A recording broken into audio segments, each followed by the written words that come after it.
This is streaming live on YouTube right now. Yes.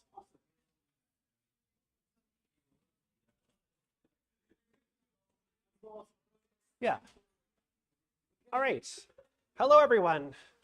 Welcome, everyone, to Comp 3430 Operating Systems.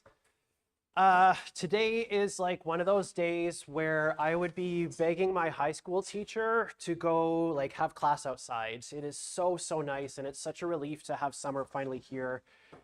I don't know, it makes me feel great that it is warm and sunny outside. It is windy, but it is warm and sunny. I hope that you are all enjoying the weather. Welcome to Operating Systems. My name is Franklin. You can feel free to address me as Franklin. My preferred pronouns are he, him, and his. And we're going to get started. So I recognize some of you from classes that I've taught in the past. I don't really recognize all of you. Some of the classes that I've taught in the past for some of you haven't really been in this kind of format.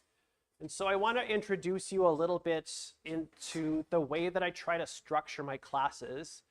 And one of the things that I try to do with my classes is to make sure that you have a pretty clear idea of what I'm expecting you to be able to do by the end of the class. So my teaching philosophy is very much about, I want to do outcome-based learning. I want to make sure that you have a clear idea of what I'm expecting you to be able to do by the end of the class. And so each lecture, I'm going to start with a slide that looks a little bit like this one, and I'm going to tell you a little bit about what it is that I'm expecting you to be able to do by the end of the lecture. So the first thing today is I really just want you to be able to know a little bit more about the course. I'm obviously not going to be testing you or asking you to write stuff up on this about assignments, but I want you to be able to know a little bit more about the course, and I want you to, at the end of the class, be able to describe at a high level some of the responsibilities of an operating system. This learning outcome here at a high level describe the responsibilities of an operating system. This is going to be something that will spiritually be in every lecture. Every lecture I'm going to be expecting you to have some additional high level idea of what an operating system does. And we're going to dive deep into some of the responsibilities that an operating system has. And I may assess you on this. So this might be something that shows up on something like a term test where I'm going to ask you about some of the responsibilities that an operating system might have. But the thing that I want to focus on today is really, I want you to be able to know a little bit more about the course. And then I want to spend a little bit more time doing some review. Some of you I recognize from Comp 2160 12 months ago, and you may not have seen the C programming language since 12 months ago. And so I want to spend a little bit of time reviewing some of the concepts of C programming. I want to spend a little bit of time reviewing some of the stuff that you would have done in Comp 2280 if you are in computer science. For our engineering friends, this is like a second year computer architecture course. I want to spend some time taking a look at what you would have done in Comp 2140, if this is data structures, and then going all the way back to courses like Comp 1020. I want you to be able to do some things from Comp 1020. So I want you to be able to list and describe some data structures from previous courses. One of the things that you're going to find out about this course is that the most complicated data structure in this course is a queue. It's a queue. It's a queue. It's actually really just a linked list. It's really just a linked list. We might talk about trees in a really abstract way, but the most complicated data structure in this course is a queue as a data type and a linked list as a data structure. But I want you to be able to list and describe some of these data structures from previous courses. I want you to be able to apply concepts like design by contract, automated testing, memory management, and debugging. I am going to go through a whirlwind implementation of a linked list that tries to like dust all the C cobwebs off. So like getting back into the idea of using make as a tool to build a C program, running programs on the command line, doing command line file management, connecting to remote systems as necessary, using things like design by contract to state our assumptions, writing some small automated testing. So write some C code to run your C code and make sure that your C code is doing the thing that it's supposed to do. Memory management, so using functions like malloc to ask for some memory from our operating system, and then using a tool like LLDB to be able to do command line debugging.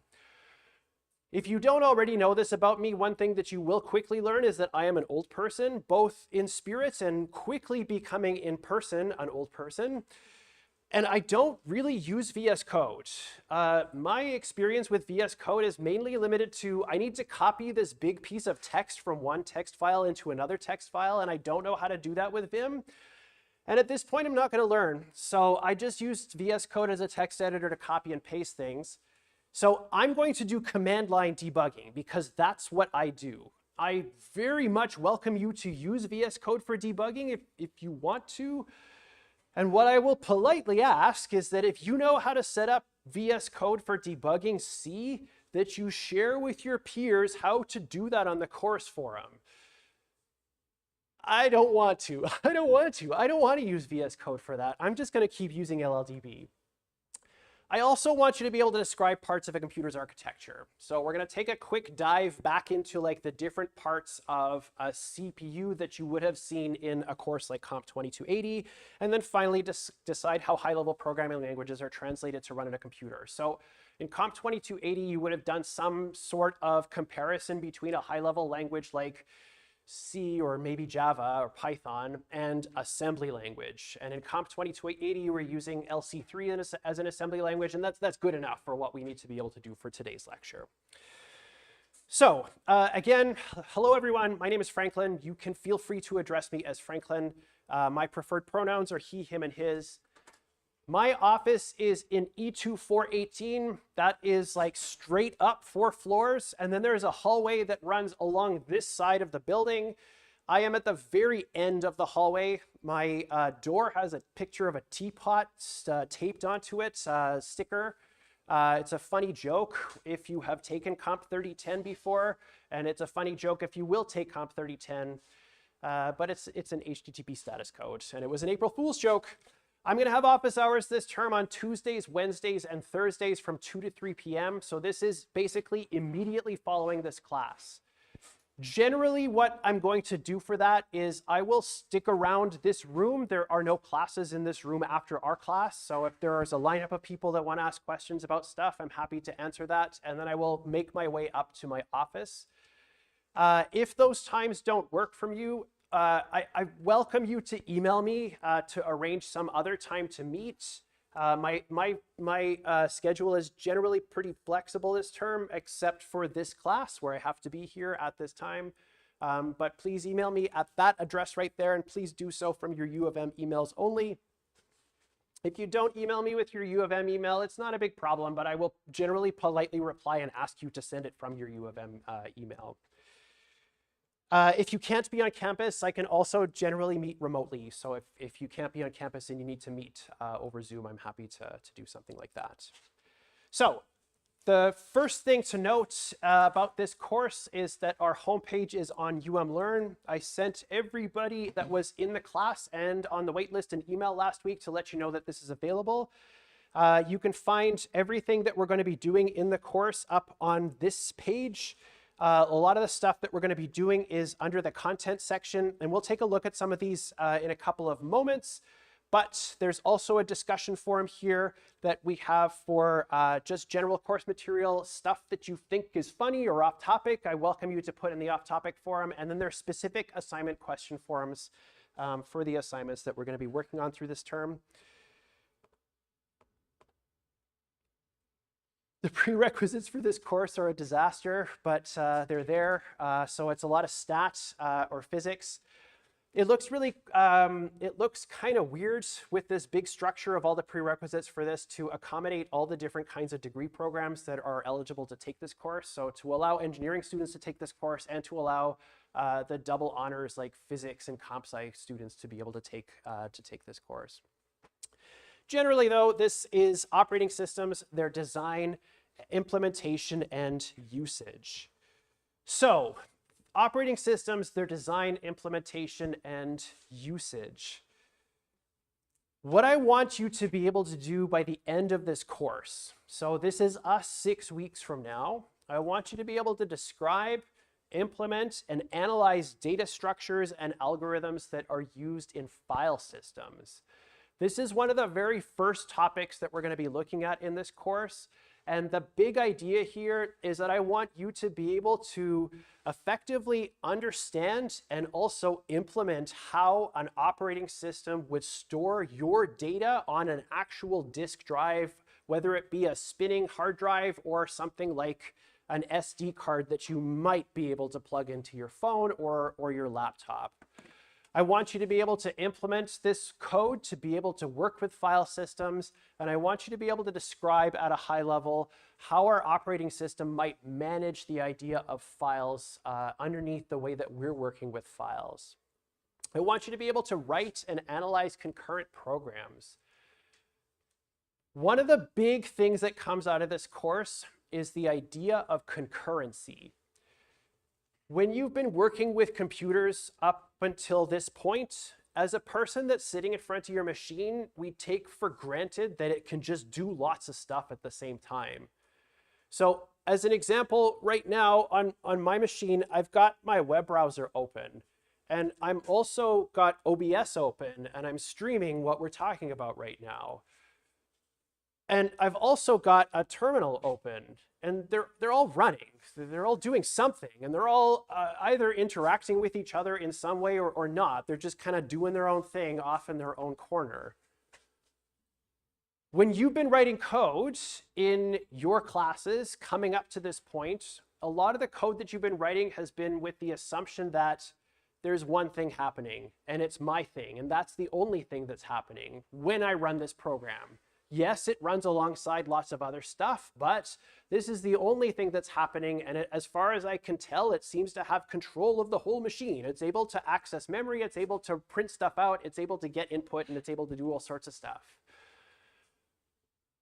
We are going to spend some time taking a look at how our machine and how our operating system give us this illusion that lots of things are happening at the same time. And I'm going to start using this giant air quotes at the same time. It's going to look like things are happening at the same time, even if only one thing is actually literally happening at the same time. And then eventually we're going to find out how things actually happen at the same time. And I'm no longer using air quotes here. So on a machine like mine, my laptop here, I've got like 16 cores on this machine. There's stuff that's literally happening at the same time, but a lot of the stuff that we're focusing on, fortunately or unfortunately, is at the same time. So like the idea that we have one single CPU on our system. So we're going to spend some time writing and analyzing concurrent programs, both for being able to just create them, but also to debug them. Related to this is I want you to be able to design, implement, and analyze scheduling algorithms and scheduling policies. Again, we've got lots of different programs that are all running at the same time and literally at the same time on my system right now.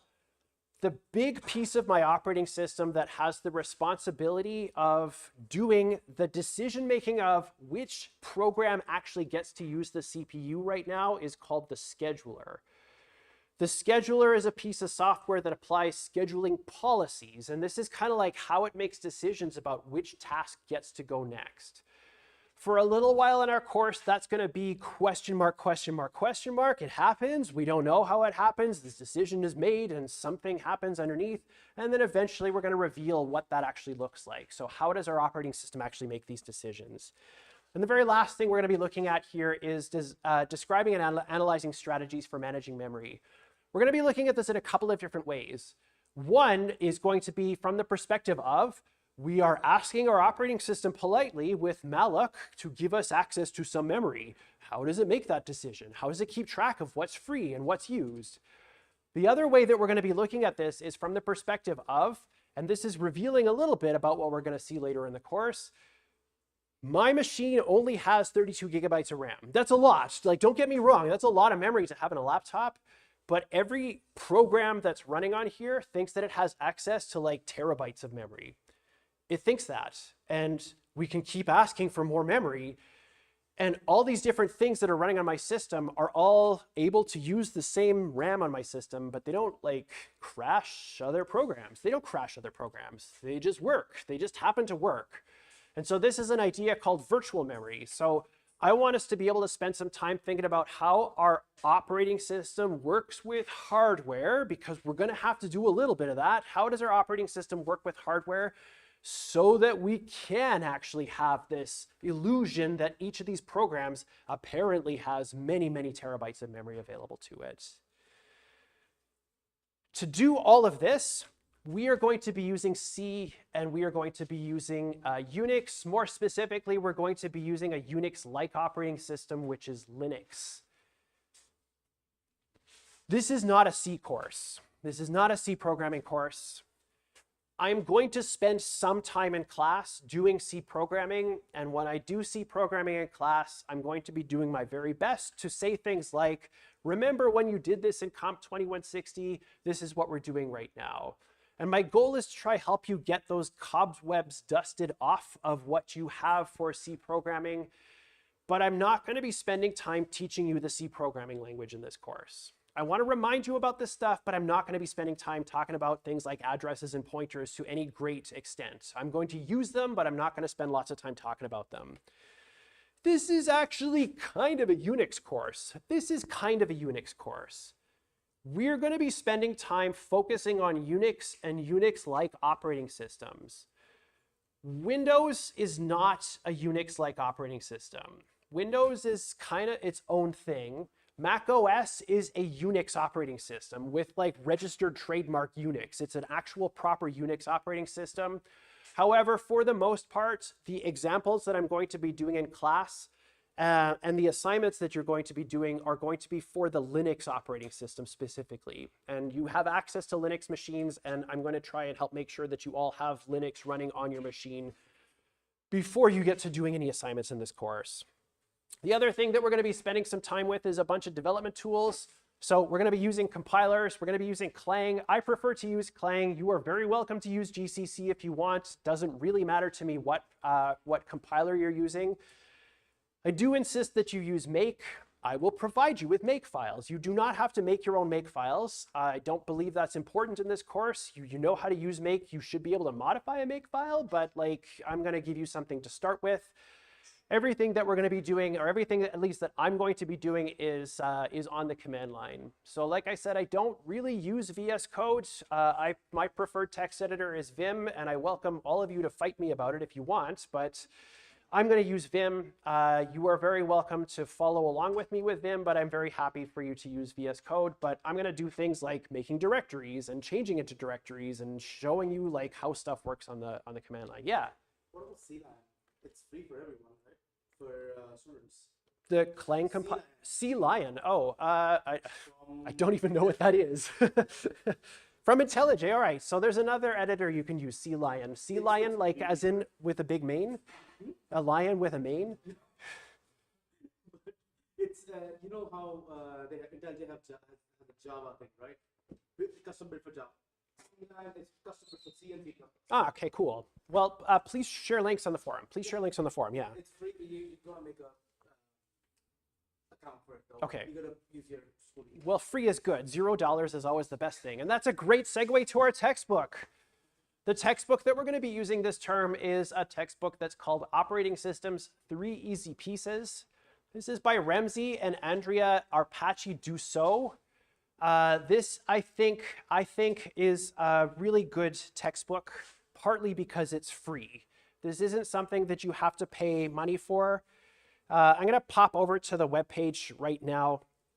They are coming from the University of Wisconsin, and there are a bunch of PDFs here that you have access to that are all going to be linked to for all the topics that I want us to work through this term. So all of these chapters that you can find here are their PDFs that you can find on this course, on this webpage. They are free, and I will link to all of the ones that that I'm interested in you having a look at. I really think this is a great textbook. I really, really like this textbook because I think that it is approachable. I think that the authors have done a really good job of taking these really big concepts from operating systems and making them approachable for somebody that's an undergraduate student. So making it easy for an undergraduate student to get an idea of the starting point of operating system stuff.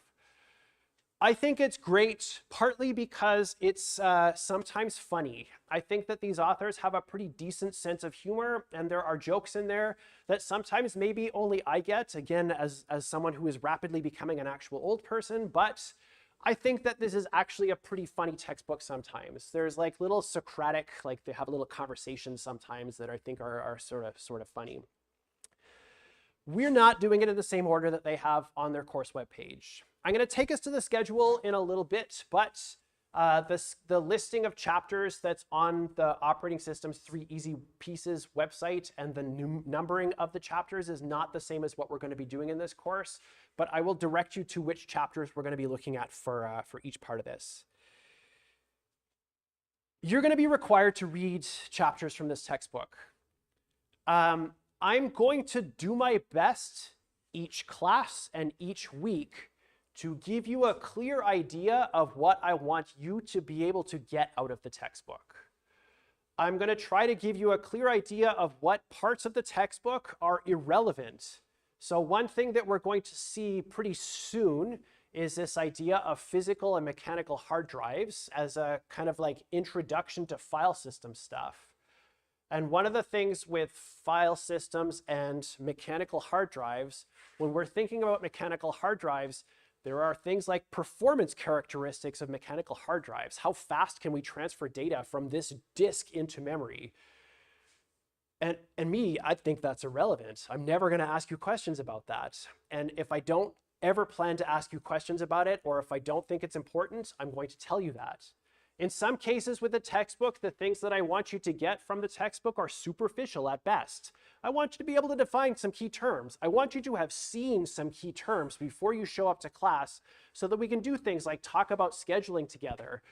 We will often work through things that are in the textbook that I've asked you to read in class, but it's helpful if you've seen it before you show up to class. So you're going to be required to read some chapters of the textbook before class. You will always be given advance notice about what to read. In the schedule that I'm going to show you in a moment, all of the required chapters have reading notes. These are notes that I personally took when I was reading the textbook. I find this to be a good strategy for me to be able to get a sense of what's going on in the book, taking what I've read and writing it back down in my own words. All of the required chapters that I'm asking you to read will have reading notes that are attached to them. Reading these reading notes is not required. It is not required in any way, shape, or form. It's really only a mechanism for you to kind of see into my head. What am I thinking about when I'm reading this stuff? A lot of times I will write questions in these things that I might have about what the authors are describing. And sometimes I'll say like, hey, oh, that's the answer to that question that I saw earlier. Sometimes I'll ask questions that will never get answered because I never answered them myself. Sometimes you'll see questions that just show up and I never talk about it again. The reading notes are not required. They are there for your reference. You are welcome to use them if you want, but they're there for you to use. They're there for your benefit. They're not required for you to use. Some of the chapters that I'm asking you to read will have summary videos that I've posted up on YouTube. With the summary videos, and I'll say this again later, the idea with the summary videos is it's pick one or the other, but you don't have to do both. You don't have to read this chapter and watch the video. You don't have to watch the video and then also read the chapter. These are two things that are just approaching the same problem in different mediums. So I want to give you a chance to watch a video to describe this topic as opposed to reading that thing. So some of the chapters will have these. Let's take a look at the course webpage. So I'm going to pop over to the content section. And what I want to do is first I want to spend some time taking a look at the course syllabus in ROAS. Is this big enough for everyone at the back to see? Just quick thumbs up. Okay, awesome. Yes, thank you. So I'm not going to dwell much on this part. This is stuff that we've talked a little bit about already. The list of detailed prerequisites here, we're going to spend a little bit of time taking a look at some of these prerequisites in today's class. But I wanted to point this out in the course syllabus to say that I've tried to give you an idea of where you should have seen this learning outcome, where you should have seen this learning outcome, where you should have been assessed on this learning outcome before you come to this class. So it kind of goes all the way back to things like Comp 1020 and Comp 2140. I'm not going to spend a lot of time talking about the course goals because we just did talk a little bit about the course goals for today, about what I want you to be able to do. The only required textbook for this course is the 3 Easy Pieces textbook. That's the only one that I'm going to expect you to do any kind of reading from for this course, but I wanted to give you a couple of additional optional textbooks that you could take a look at for reference later. The first one is the Introduction to Tools and Techniques in Computer Science. This is the textbook for 2 introductory lab courses that we have at the 1000 level in this department. And this is a textbook that I wrote, so I think it's awesome, so you should check it out. But this does things like tell you a little bit about how to connect to Aviary. It tells you a little bit about how to do things like use version control, so how to use Git, for example. It tells you a little bit about things like how to do basic debugging using things like LLDB. If you want a refresher on any of these topics, this would be a great place to get an idea of where some of that looks. And if you haven't already taken Comp 1002 and 1006, this is a good preview for these courses. Anyone in the computer science department is eligible to take these. These are science electives as far as I'm concerned, but they will only be like 1.5 credits each if you are thinking about taking these in the future. The other textbook that I wanted to bring to your attention, but is not, again, not required, is Dive into Systems. This is a 2000/3000 level textbook for systems programming. And this does actually do like introduction to C programming. So if you feel like you need a deeper refresher than what I'm going to show in class, or you need a deeper refresher than what you got in Comp 2160, I believe that this is another excellent resource that you can use to refresh some of the stuff that you've seen in those courses. Some of the policies that I have in the course are about illnesses or unexpected circumstances. The first thing I'm going to say is that if you are feeling sick, please don't come to class. Please don't come to class if you're feeling sick. I am streaming this class right now live on YouTube, and I will stream all classes live on YouTube. If you are not able to come to class, you should be able to minimally participate by kind of like following along in class with what we're doing on YouTube as we're doing it. The classes will also be available after class, so like I'm not going to take them down after the live stream is over. It'll just stay there and it's up there. Please don't come to class if you're sick.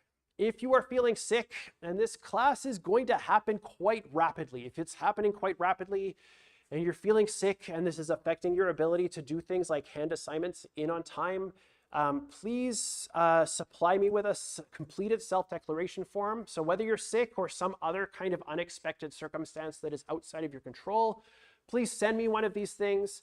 What will happen with these self-declaration forms related to term tests is that if you are not able to make the term test, the weight of the term test will be moved to the final exam. So I'm not going to offer a make-up term test. It's just going to get shifted to the final exam if you're not able to make it for that. If you're not able to make it for the term test, let me know, and I can furnish you with a copy of the test so that you have it for studying purposes if you want later. If you're not able to submit assignments on time due to illness, so like you're sick and you just can't focus on the stuff that we're doing in class right now, send me the self-declaration form and I will give you an extension of 72 hours. So all of our assignments are due on Fridays this term. If you send me the self-declaration form, I will make the due date for you the following Monday. So you'll get a 72-hour extension on assignments. I will only accept one of these self-declaration forms throughout the term though. So please, if you are going to submit it, make sure that you're submitting it because you're sick or some other unexpected thing. I'm also not going to come to class if I'm sick. I have younger children at home and they often get sick. You know, they're not putting toys in their mouth anymore, but they get sick sometimes. And that often means that I also get sick. I'm not going to come to class if I am sick. I will do my best to find somebody to cover the class for me. If I can't find someone to cover the class for me, I will offer the class on Zoom. If that needs to happen, I'm going to send you an email in advance of the class to give you an idea of when to expect that to show up and like this is where the link is going to be. In extenuating circumstances, so I can't find someone to cover the class and I am just like deeply unwell and unable to run the class, I will cancel the class. But again, I will let you know before the class is scheduled. In terms of communication, please email me using your U of M email address. If you have questions about the assignment or course materials, I'm going to really politely ask that you ask those questions on the course forum. If you email me questions about the assignment or course material, I may politely ask you to just ask that question on the forum. I want to make sure that everyone in the class has a level playing field in terms of the information that they have available to them. And a lot of times if someone has a question, at least one other person has that question. So making sure that it's in this public avenue for everybody to have access to helps make sure that everyone has access to that information.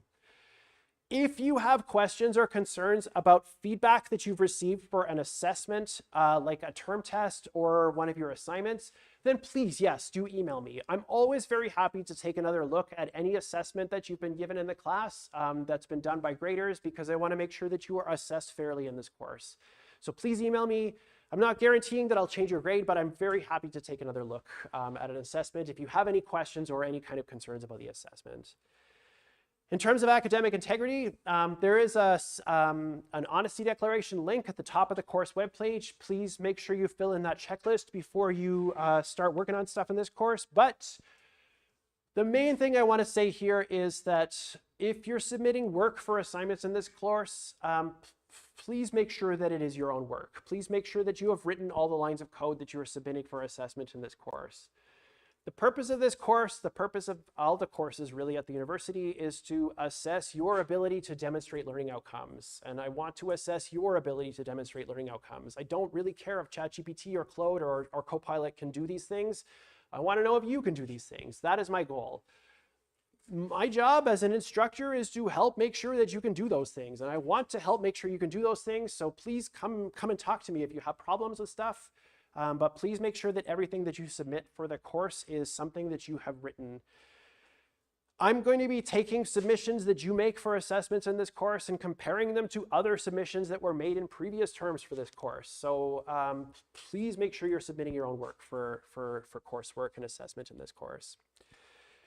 General expectations that you can have from me is that I'm going to return assessments on assignments before the next assignment is due. I want to make sure that if there's something you need to change about what you've done in an assignment, you have enough time to actually make that change so that you can succeed for the next assignment.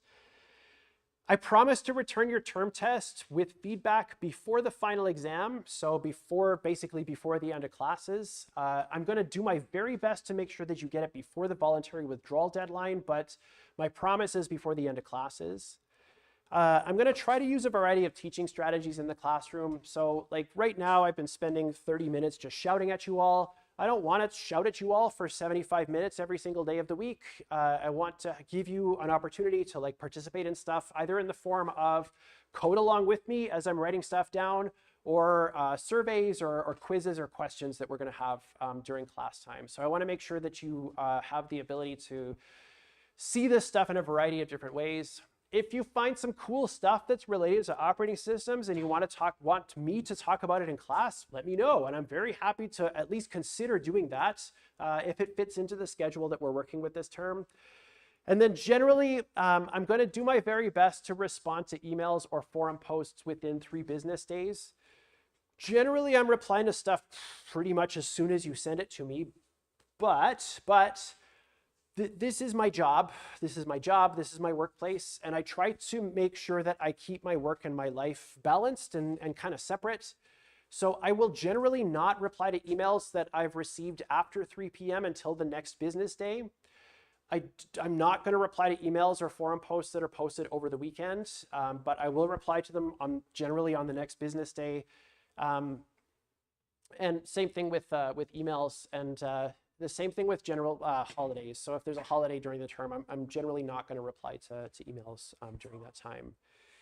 If you're registered with Student Accessibility Services and you have accommodations, please let me know as soon as possible and we can work together to make sure that you're getting those accommodations. I'm going to skip right past that. And then the last part is the final grade breakdown. So there's going to be 3 assignments in the course. They're each worth 10% of your final grade. There's 1 term test that's scheduled in the middle of the term, and then there's 1 final exam that's going to be worth about 50% of the final grade.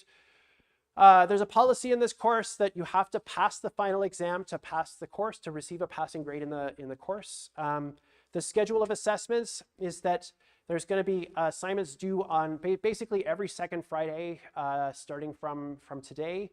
They're all due at 4 p.m. And there's a term test that's scheduled on Friday, May 23rd, which is an unusual day.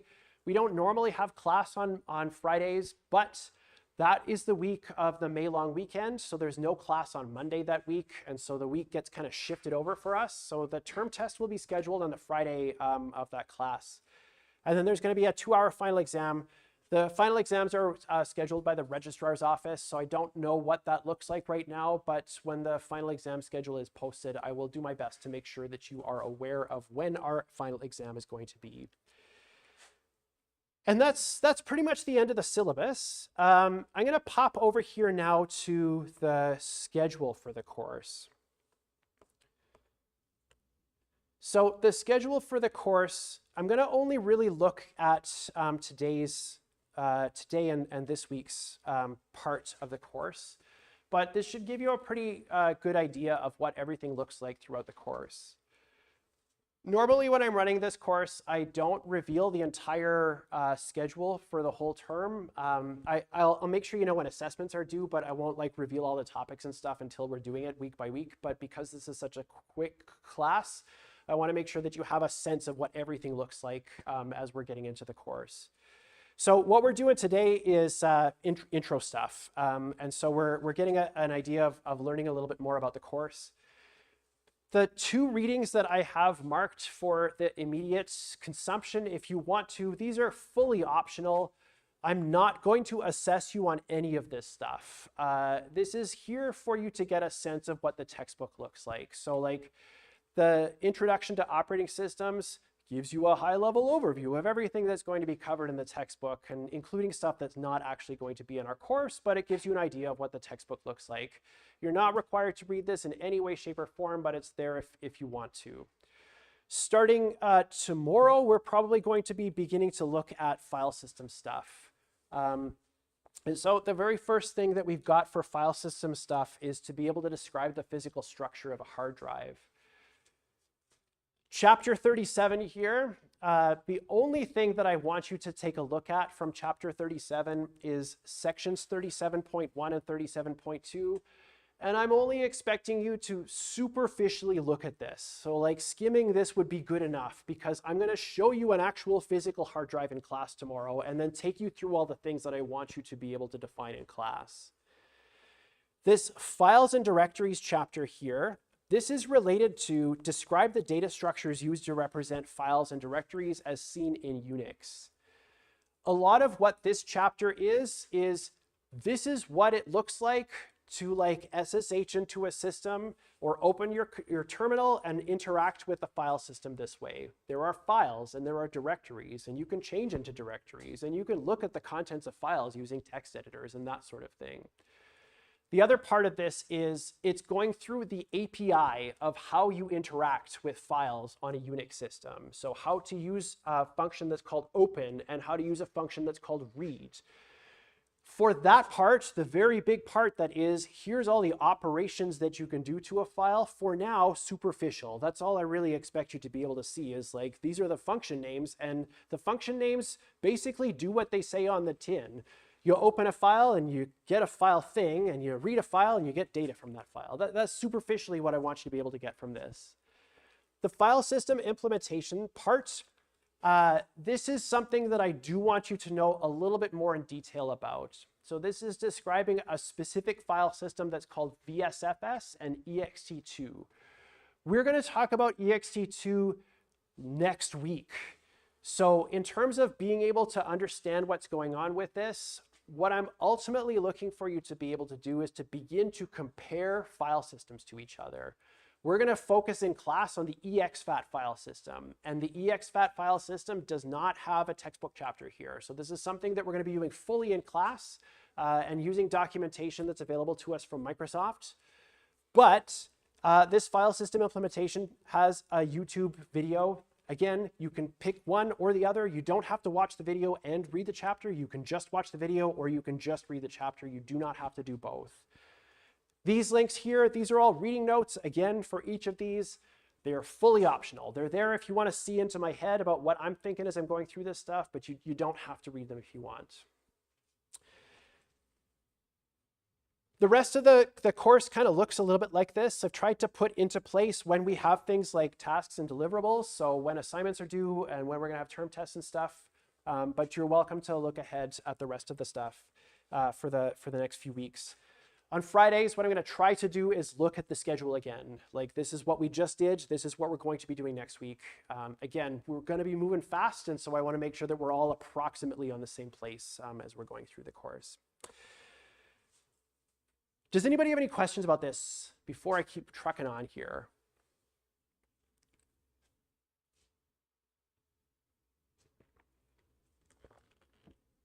Yeah. Seeing how the first assignment is due on next Friday, how much material do you need to start that? Would you need to have all those or the first two sections in the first week? So Start right away. that's a great question. And I'm going to try to repeat your question partly to make sure that I got it, but also partly so it shows up in the stream. But the question is, basically, when can you expect to get started on assignment 1? On Thursday. By Thursday, you should be able to start on assignment 1. Starting on Wednesday, you could start on assignment 1 if you wanted to. My plan right now is tomorrow we're going to take a look at hard disk drives, so the physical structure of a hard disk drive.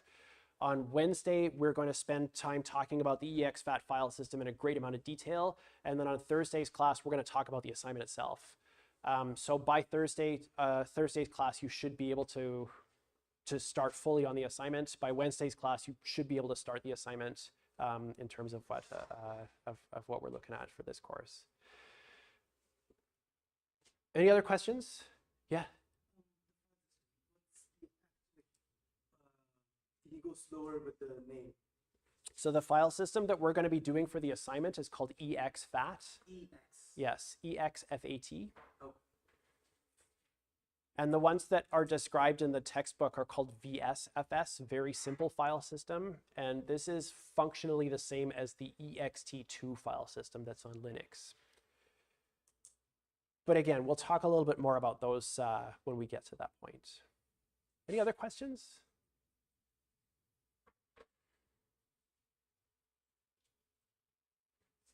I taught, yeah.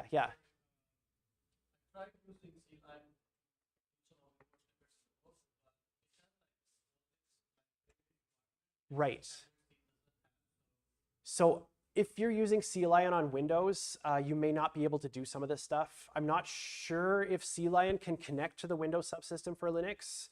I know that VS Code can connect to the Windows subsystem for Linux, but I'm not sure about CLion. If you are going to use an alternative editor, you'd have to make sure that it can connect to a Linux system, either it be Aviary or the Windows subsystem for Linux. Yeah.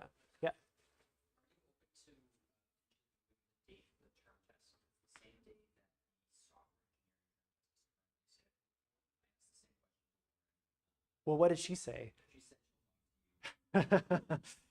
Well, then I will let her come and talk to me. So I'm actually going to zoom ahead to that week. So that's week 3, and it's a little bit mind-boggling for me to say that that's week 3 because that's 3 weeks into the course. In real time, but in like regular term time, that's 6 weeks into the course. This is a fast course. So the class that I have scheduled for the 22nd, that class is canceled immediately right now. We're not going to have class on Thursday of that week. I've met a lot of you. I haven't met all of you, but I've met a lot of you, and I think you're all great people, but I'm going to the zoo with my daughter on that day because she has a field trip, and so I'm going to go do that. She's not going to be happy for me to come on field trips with her for very long, so I want to make sure I can. And that kind of means that the 23rd is the day for me for that. I will talk to Lauren. But I can't promise that I'm going to move that term test. Yeah, that's a fair question, though. Yeah.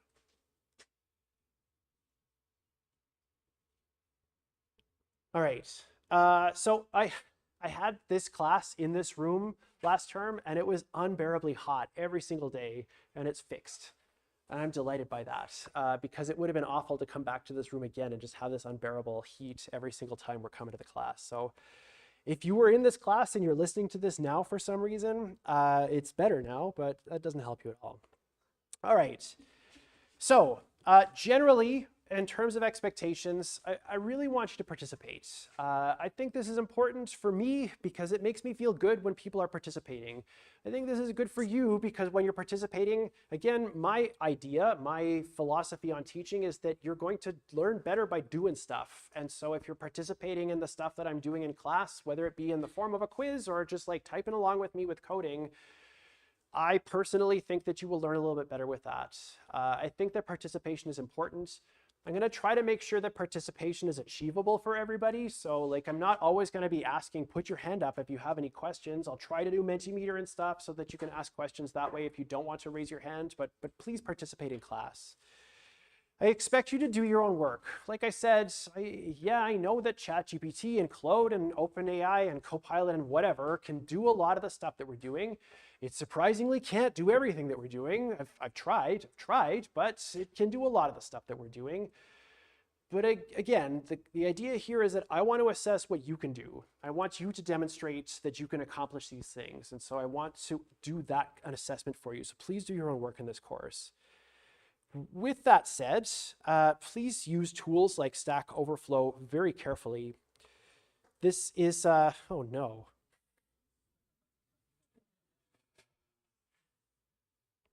Well, then I'll just Google it myself.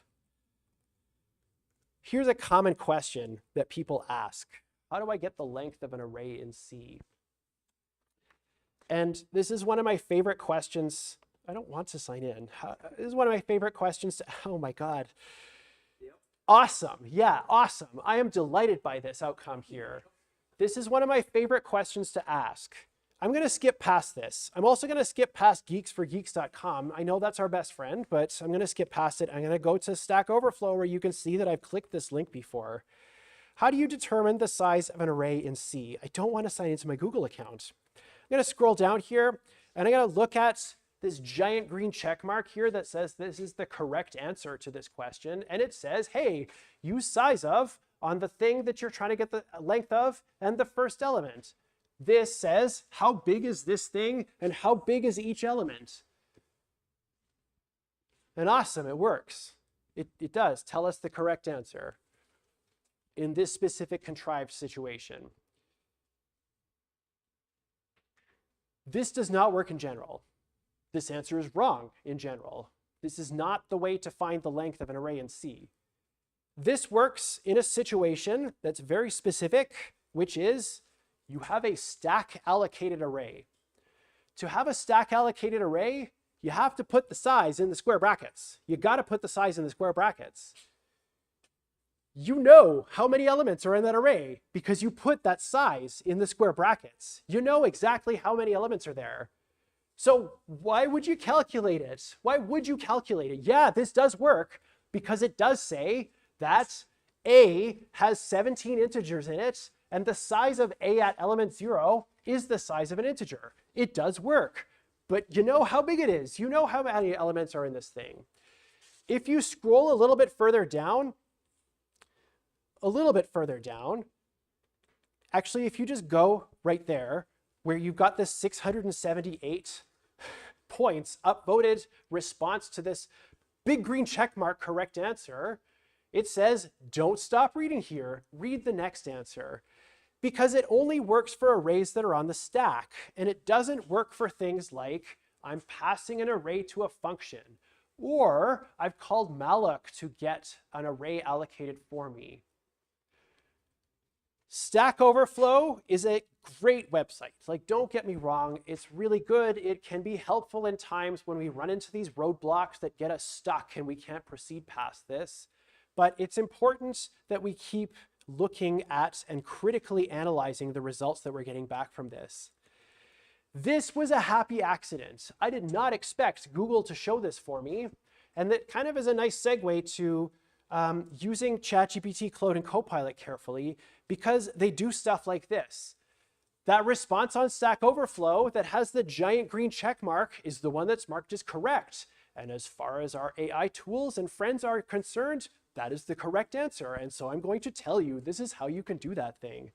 And if I show more here, I guarantee it's going to do exactly the same weird thing. Here's a stack allocated array. Yes, you can calculate the size of it using size of, but this does not work in general. Yeah.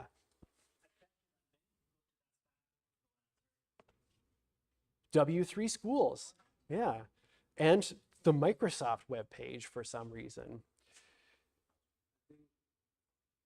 Yeah, Microsoft. Learn C on Microsoft. I didn't even know that this page existed. Oh, this is kind of part of Visual Studio. Ultimately, what I'm trying to say is use these tools carefully. Yes, if you need to ask a question about how to do something weird, please feel free to use Stack Overflow. Please feel free to ask things like ChatGPT, how to do this one small thing. Don't ask it to do your assignment, but please ask it how to do this one small thing, but then try it. Like actually try to use this thing and see whether it works or not. And if it doesn't work, then ask me or ask on the course discussion forum, and we will be happy to get you going with that. You can expect me to generally stick around after class as long as is reasonable. I know I said that I have office hours on Tuesday, Wednesday, Thursday, and I plan to stick to that, but office hours for me is partly staying here and answering questions that people might have about assignments and stuff. But this also includes Mondays. Generally, we don't have a class in this room after us, so we should have the ability to work in this room. I will reply to emails and forum posts. I reply to everybody and everything. I don't know, it's not OCD, but I feel compelled to respond to somebody when they ask me something. So I want to make sure that I do this, but in a reasonable amount of time. I also plan to respect office hours throughout the term, and I will let you know in advance if I can't make my office hours for some reason. All right, so I have spent now the last 50 minutes telling you about what to expect in this course. I want to know what you want out of this course. If you didn't get one of these slips of paper, please just stick your hand up right now and I'll come and pass them around. But please don't write your name on this. What I want to know is what you want to get out of this course. What are you hoping to accomplish by the end of this course? What do you want to be able to get out of the course by the end? Can you pass those down, please? Did you all get some? Awesome. Can you pass one down, please?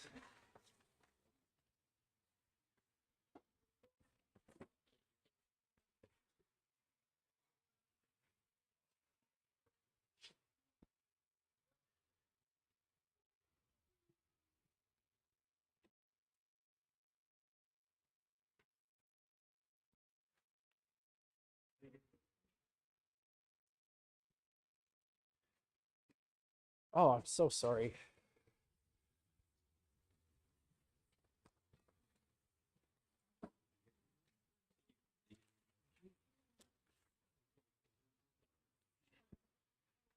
Write down what you want to get out of this course.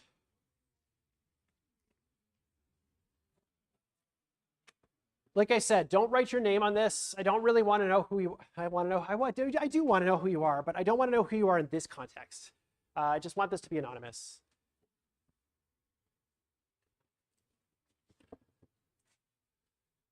And then what I'll politely ask you to do is, as you are leaving today, just drop it off at this table right here, and I will collect all these things and try to bring it back to you next class.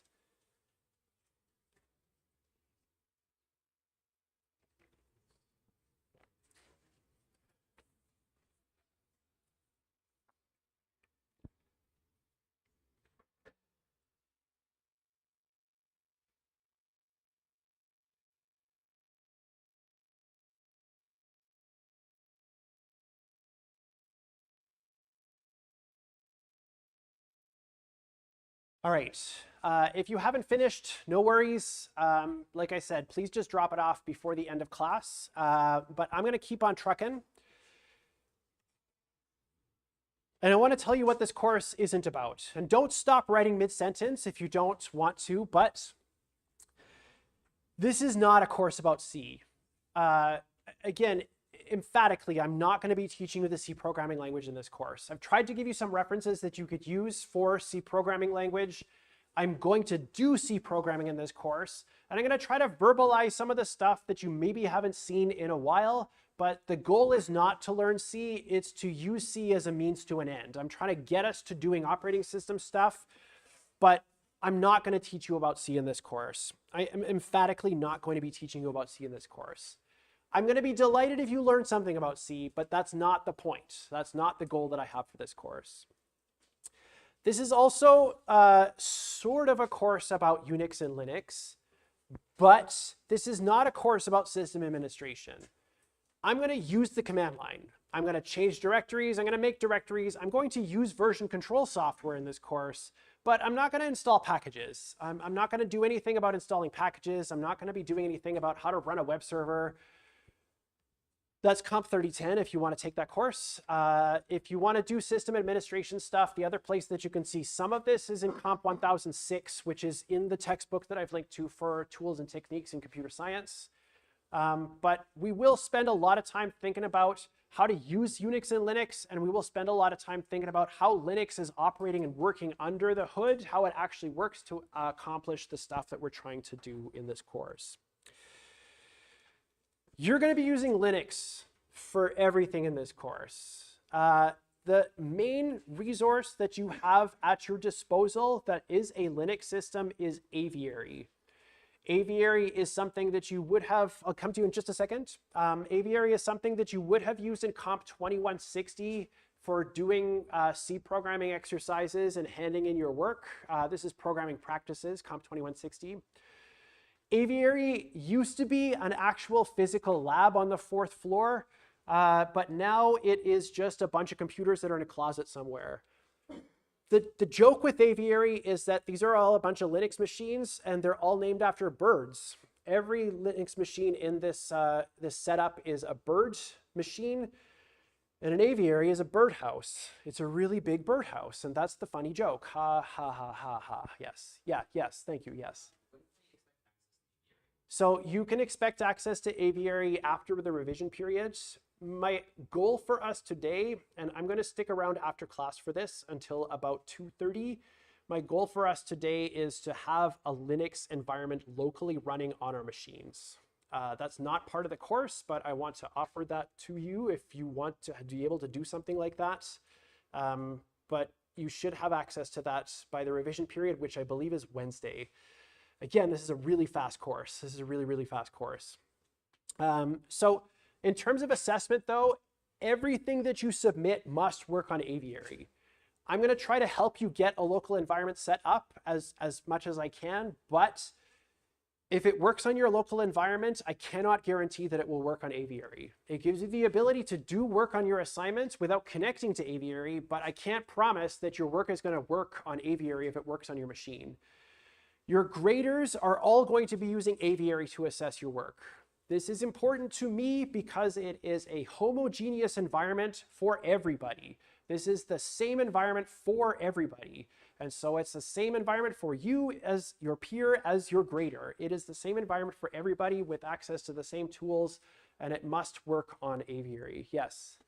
Okay, awesome. Okay. Everything's going to be done in Linux. Everything's going to be assessed on Aviary. You should take a look at the textbook for Comp 1002 and 1006 if it has been a while since you have connected to Aviary.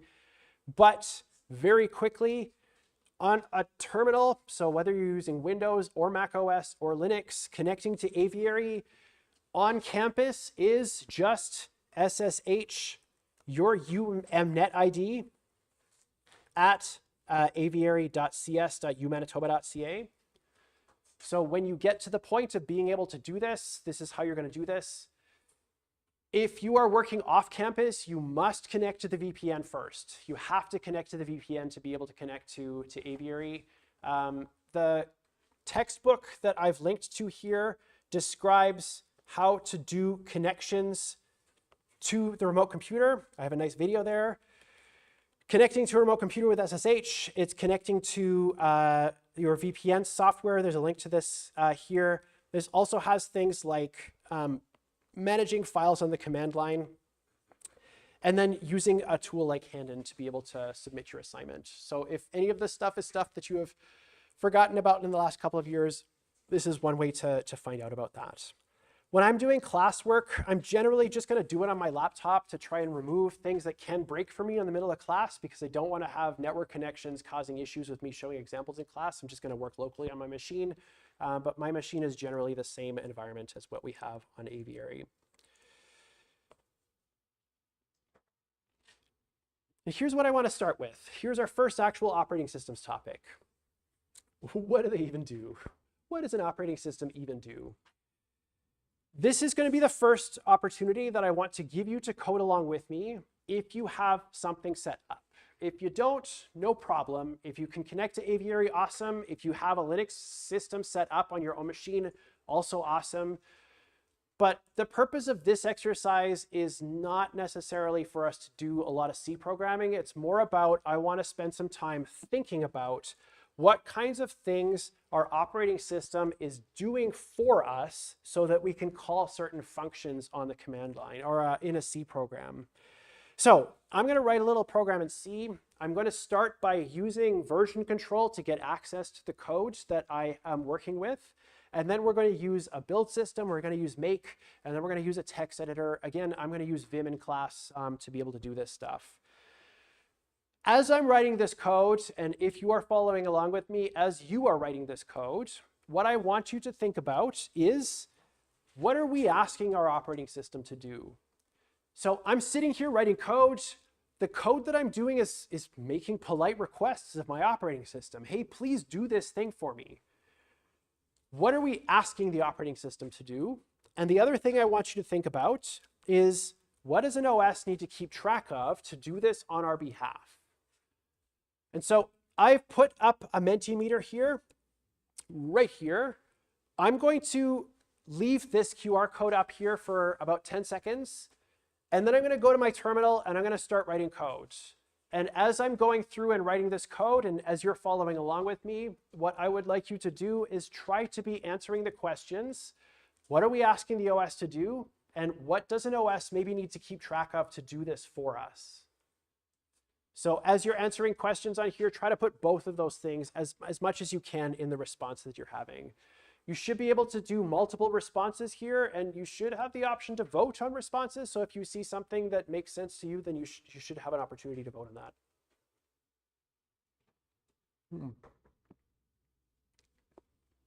All right. I'm just going to confirm that we are connected. Awesome. Yes, people are connected to this. I'm going to pop over here to my terminal. I have put a link on the course webpage under today's lecture notes to the repository that I'm going to be using, but I'm going to type it out here for your reference so you can see the thing that I'm using for this.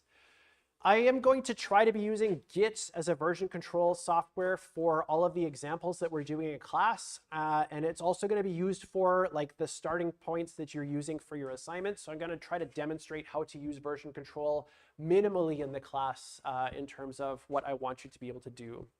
So the very first thing we need to do is I want to be able to clone the repository that I'm using for this example. So this is at https://code.cs.umanitoba.ca. The group is comp 3430 summer 2025. And the repository that I want to clone is called C review.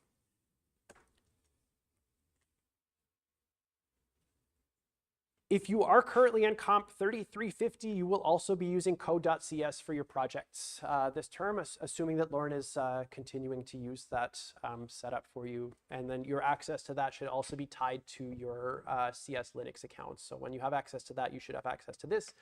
But you should be able to clone this without logging in right now. I'm going to change into this directory, C review. And the main program that I want to take a look at here is called what.c.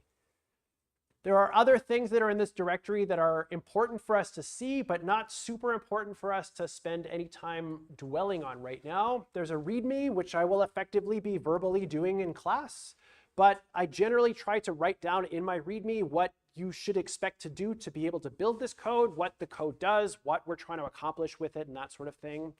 I put a PDF of this alongside the markdown formatted version of this if you want to look at that. And then there's a make file that will build all the stuff that we're doing in class.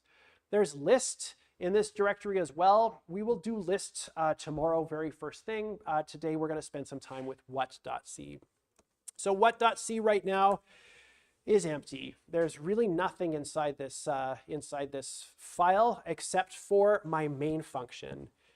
When I write my main function in C, I tend to like to put void here as an argument to my function. Void in these parentheses explicitly says this does not take arguments. That's going to change for us later in this course. We will accept arguments to main, but for now, I'm putting void here because I don't want to worry about any arguments that are being passed to the main function. I'm going to start writing some code. I'm not going to spend a lot of time talking about what I'm doing here. The goal here again is, what am I asking the OS to do with this code? And what does the OS have to do to keep track of or to be able to satisfy the thing that I'm asking it to do? So I'm going to start by declaring a few different variables. I'm going to make one that's called int fd.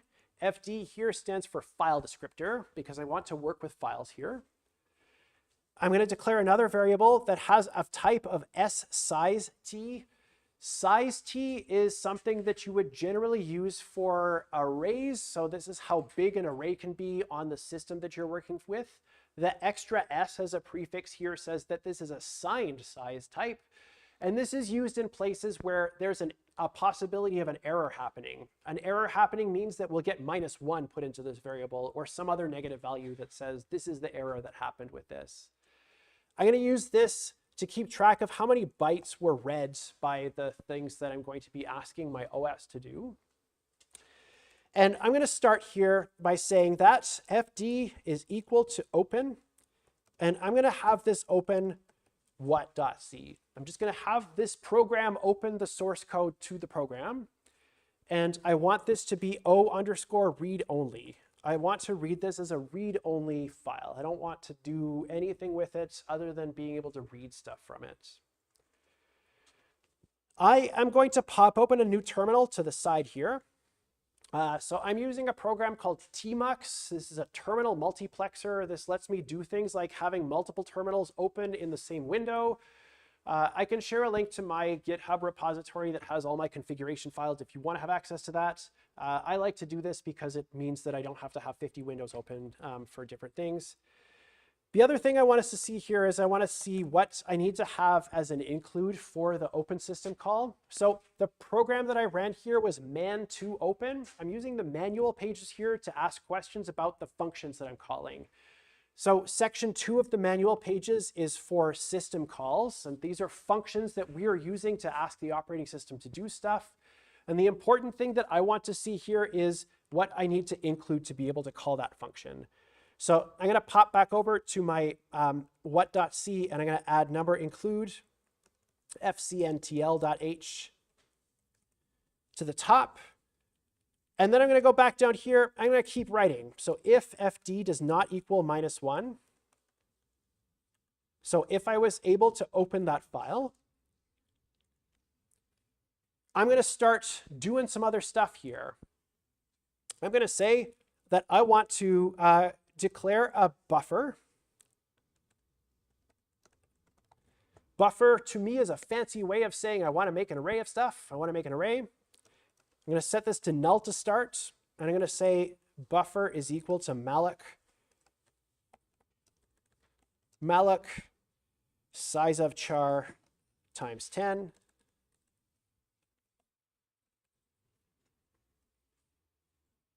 I'm going to ask a question. If buffer is not equal to null, so if I was indeed able to ask our OS to do something for me, and it hasn't told me no, then I'd like to do a little bit more. I'm going to say bytes read is equal to read, and I'm going to pass fd here. I'm going to pass the buffer that I want to write into, and I want to read in 10 bytes. So man2 read. The first argument is the file descriptor. The second argument is the thing or the place where I want to write to. And the third argument is how many of those things do I want to write. This requires me to include unistd.h. Okay, I'm going to save this. So that's escape and then :W in Vim. And I'm going to switch over to our Mentimeter and see where we're at here with what we're asking the OS to do and what the OS has to keep track of on our behalf. So the first response here is memory. And yeah, 100%. Our operating system certainly has to keep track of our memory. The one place where we're asking explicitly for memory to be allocated to us immediately is here on line 14, where I'm saying buffer is equal to malloc size of whatever. Like I want to get some space for me to be able to read and write memory. We're also implicitly asking for some space here. There are a couple of implicit places where we're asking for space. The first one is we wrote some code. And our code, when we run this program, it's got to go somewhere. It has to go somewhere. It has to go in memory somewhere. It has to be in memory. We're implicitly asking our operating system to keep track of some of that memory for us. Further, when we have these stack allocated variables declared in our main function, we're asking something at least to keep track of the memory that has been allocated for that stack frame. So for us to be able to start running code here, we've got to do stuff here. Currently running processes, this is definitely true, but we haven't actually done it here yet. We will get to that point, but we haven't done it in this code yet. Partly because we haven't run this code, but also partly because we haven't asked the OS to do anything with processes for us. Input and output. Yeah. So when I do open here, and then when I do read, we're asking our operating system to do some stuff for us. The first is that we're asking for access to a file. I want to be able to do something with a file. In this case, I want to be able to get input from a file, and I want to read the contents of that file.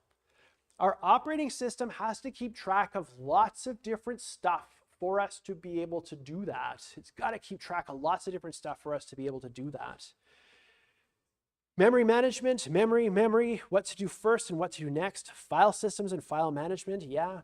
So when we do open here, what we're going to see on Wednesday, in class is what exactly is happening when we call open?